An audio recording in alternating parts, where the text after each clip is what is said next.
The sun beat down on the parched hills of ancient Canaan, casting long shadows over the cracked earth. Dust hung in the air like a veil, a reminder of years of drought, war, and oppression. For 20 long years, the people of Israel had groaned under the yoke of Jabin, king of Canaan. His commander, Sisera, a man feared and reviled, rode at the head of a monstrous force, 900 iron chariots, swift and deadly, grinding the hope out of the land. Mothers wept in silence as their sons were taken to serve Canaanite overlords. Fathers clenched fists of dust as they watched their vineyards trampled and their harvests stolen. No village was safe, no road was free, no heart remained untouched by despair. And yet, even in the shadow of tyranny, heaven had not forgotten them. High in the hills of Ephraim, a prophetess sat beneath a palm tree. Her name was Deborah. She was a judge, yes, but far more than that. She was a woman of vision, a voice of God in a time when the heavens seemed closed. And one day, as the wind whispered through the branches of her tree, Deborah received a word that would set into motion a chain of events no one could have foreseen. Not even she.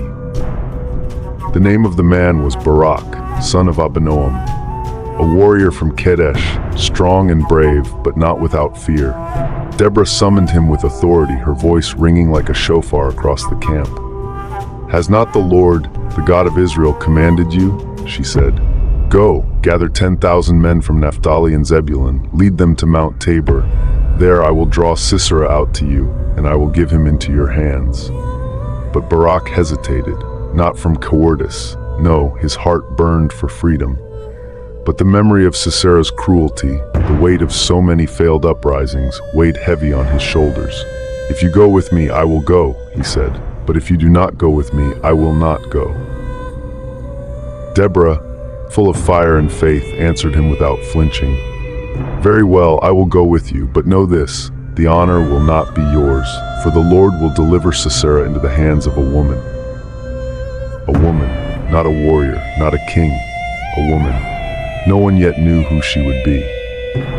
Far from Mount Tabor, beyond the reach of chariots and the murmur of war drums, a woman prepared her home for the coming dusk. Her name was Jael, a wife, a tent dweller. She was part of the Kenite people, descendants of Hobab, the father-in-law of Moses. Her husband, Heber, had made peace with King Jabin, seeking safety over loyalty. Their tent stood apart from the Israelites, neutral ground in a world at war. But Jael's heart was not at peace. Each time she drew water from the well and saw soldiers riding past, her stomach tightened. Each time she mended a garment or tended her animals, she wondered when violence would find them.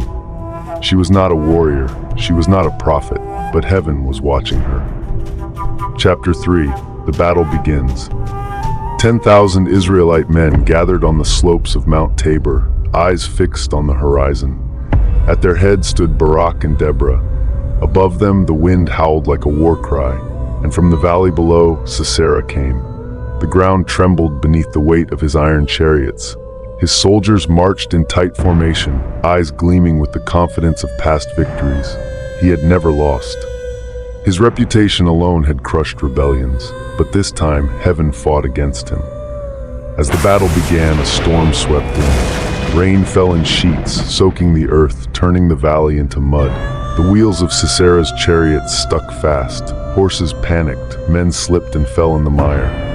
Barak charged, his men roaring behind him. Swords clashed, cries pierced the air, and Sisera, proud, mighty Sisera, fled on foot. Jael heard the commotion long before she saw him. Birds scattered, a fox darted into the underbrush. Then, footsteps, desperate, heavy, staggered. Out of the trees, Sisera emerged. Mud caked his tunic, blood marked his brow. His chest heaved, his eyes darted and locked on Jael. "Peace be with you," Jael said gently. Her voice did not tremble. Heber was not there. The tent was hers alone.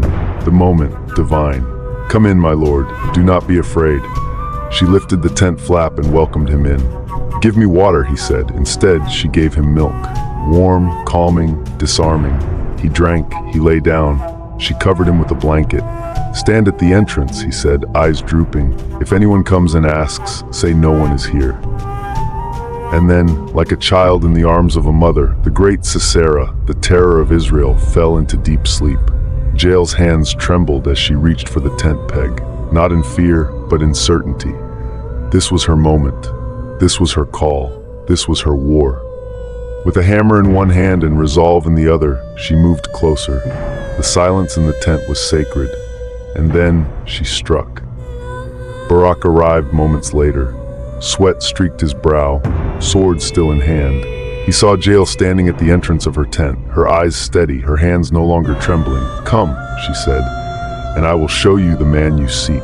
And there inside lay Sisera, his mighty body still, his iron will undone by the hand of a woman. Deborah's prophecy had come true, but the story was far from over. In the days that followed, Israel rose up in strength. Jabin's power crumbled.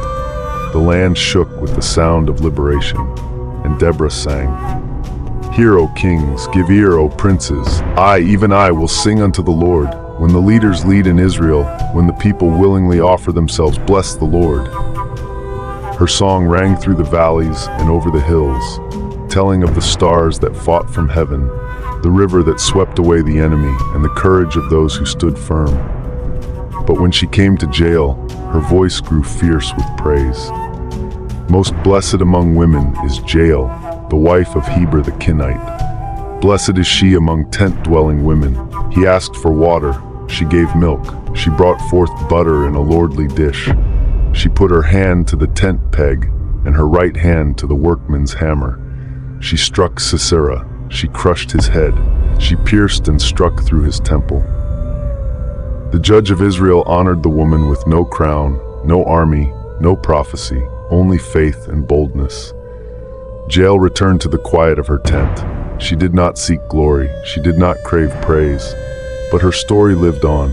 For in her we see the unexpected power of obedience, of courage in quiet places, of heaven choosing the unlikely to shatter the unbreakable.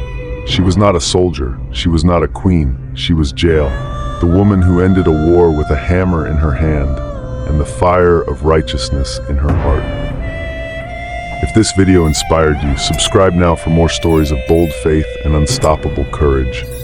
Turn on notifications so you never miss a moment that might change your life. And remember, God uses the unlikely to do the unforgettable.